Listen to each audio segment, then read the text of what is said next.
Hello all. இன்றைக்கி நான் பார்க்க போகிற டாபிக் என்னென்னு பார்த்துட்டிங்கன்னா இன்ஃபீரியாரிட்டி காம்ப்ளெக்ஸ். அப்படின்னு என்னென்னு பார்த்தீங்கன்னா தன்னை வந்து ரொம்ப தாழ்வாக நினச்சிக்கிறது. அதாவது நான் பார்க்குறக்கு நல்லா இல்லை, அறிவாக இல்லை, இதனால் நிறைய வகையாக படுத்தலாம். ஒவ்வொருத்தருக்கும் ஒவ்வொரு மாதிரி இருக்கும். இதெல்லாமே வந்து உங்கள் மைண்டு கூட ப்ளே பண்ணுறது தான்.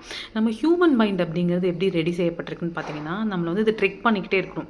நம்ம தான் மைண்டுக்கு வந்து எவிடன்ஸ் ப்ரூஃபாக கரெக்டாக சொல்லிகிட்டே இருக்கணும். அப்போ அது ஒழுங்காக நடக்கும். அதை வழி நடத்தணும் நம்ம தான் அப்படின்னு சொல்கிறாங்க. அதனால தான் வந்து ரிலீஜன், கடவுள் நம்பிக்கை இதெல்லாம் இருக்கணும் அப்படின்னு சொல்கிறாங்க. ஏன்னா மைண்டை கண்ட்ரோல் பண்ணுறதுக்கு இதெல்லாம் நம்ம தேவை. இல்லைன்னா அது பாட்டுக்கு அலைய ஆரம்பிச்சிடும். நமக்கு வந்து நம்மளையே வந்து தூக்கி சாப்பிட்ரும்.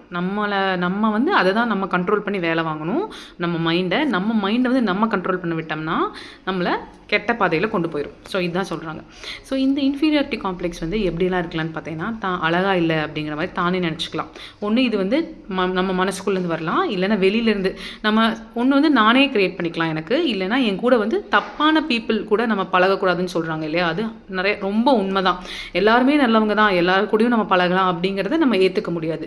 ஏன்னா சில பேர் என்ன பண்ணுவாங்கன்னா நான் எவ்வளோ அழகாக இருக்கேன்னு தன்னை ப்ரூவ் பண்ணுறக்காக அவங்கள விட காம்ப்ளெக்ஷன் கம்மியாக இருக்கிற பக்கத்தில் இருக்கிறவங்கள நீ வந்து கருப்பாக இருக்க, நீ வந்து குண்டாக இருக்க, நான் தான் ஒல்லியாக இருக்கேன், என் பாடி நல்ல ஷேப்பில் இருக்குது இப்படிங்கிற மாதிரி எக்ஸ்டர்னலாக தூண்டி விடுவாங்க. ஸோ நீங்கள் அவங்க கூடயே இருக்கும்போது அவங்க சொல்கிறத வந்து உங்கள் மைண்ட் நம்ப ஆரம்பிச்சிடுவோம். ஆமாம் நம்ம மொக்கையாக இருக்கும், அவங்க தான் அழகாக இருக்காங்க, அவங்க தான் அழகாக இருக்காங்கன்னு அட்மையர் பண்ண ஆரம்பிச்சிடுவாங்க. ஸோ இது எல்லாத்துக்குமே எக்ஸ்டர்னலாக இருக்கட்டும் இன்டர்னலாக இருக்கட்டும் ஜென்ரல் ரூல் என்னென்னா நம்மளை எல்லாருமே படைச்சது ஒருத்தர் தான். என்ன யார் படைச்சாங்களோ அவங்க தான் உங்களையும் படைச்சாங்க. ஸோ படைப்பு வந்து பர்ஃபெக்ஷனாக இருக்குது, எந்த ஒரு கேள்வியுமே இல்லை. அதில் என்னோடய ஹெல்த்தாக இருக்கட்டும், என்னோடய ஃபிட்னஸாக இருக்கட்டும், என்னோடய லுக்ஸாக இருக்கட்டும் பர்ஃபெக்டாக தான் படைக்கப்பட்டுச்சு.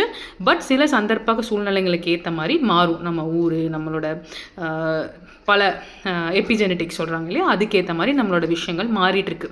இதை வந்து எப்படி வேணுமோ நமக்கு ஏற்ற மாதிரி மாற்றி அமைச்சிக்கலாம். கலர் ஆகணுமா, அதுக்கு 1008 விஷயம் இருக்குது. ஒல்லி ஆகணுமா, 1008 விஷயம் இருக்குது. நம்ம மனசு வச்சா எது வேணால் பண்ணிக்கலாம். பட் அதெல்லாம் விட்டுட்டு நம்ம வந்து இதுக்குள்ளே இந்த இன்ஃபீரியாரிட்டி காம்ப்ளெக்ஸை நம்ம ஃபீட் பண்ணி வளர்க்க ஆரம்பித்தோம்னா அது வந்து நமக்கே வந்து பேடாக மாறிடும். ஸோ இன்ஃபீரியாரிட்டி காம்ப்ளெக்ஸ் வந்து ரொம்ப பெரிய டாப்பிக்கு. நீங்கள் பர்டிகுலராக எந்த ஏரியாவில் நம்ம இன்னும் டிஸ்கஸ் பண்ணணும் அப்படின்னு கமெண்ட் பண்ணிங்கன்னா நம்ம அதை பற்றி இன்னுமே ஃபர்தராக பேசலாம். So anything is possible by the human. எது வேணால் அச்சீவ் பண்ணலாம். ஒருத்தங்களை பார்த்து நீங்கள் அவங்க அழகாக இருக்காங்க நம்ம அழகாக இல்லைன்னு நினச்சிங்கன்னா அது தப்பு. நீங்கள் வந்து உங்களுக்கான ஒர்க்கை சரியாக பண்ணலன்னு அர்த்தம். இன்றைக்கி அவங்க வந்து டைமண்ட் மாதிரி ஜொலிக்கிறாங்கன்னா அவங்க பட்டை தீட்டிருக்காங்க, அந்த ஒர்க்கை போட்டிருக்காங்க, அதுக்கான எஃபர்ட் போடுறதை தான் நீங்கள் பார்க்குறீங்க. எஃபர்ட் போடுறதுக்கு முன்னாடி பார்த்தீங்கன்னா நம்மள மாதிரி தான் கண்ட்ராவியாக மேபி அவங்க இருந்திருப்பாங்க. ஸோ உங்களுக்கு ஒரு பிக்சர் அட்டாச் பண்ணுறேன் பாருங்கள். ஸோ ஒர்க் போட்டிங்கன்னா எதுனாலும் நடக்கும். ஸோ இந்த பிக்சர் பார்த்தீங்கன்னா ஒருத்தங்களை நல்லா கேர் பண்ணிக்கிட்டால் எவ்வளோ சேஞ்ச் வருங்கிறத பாருங்கள்.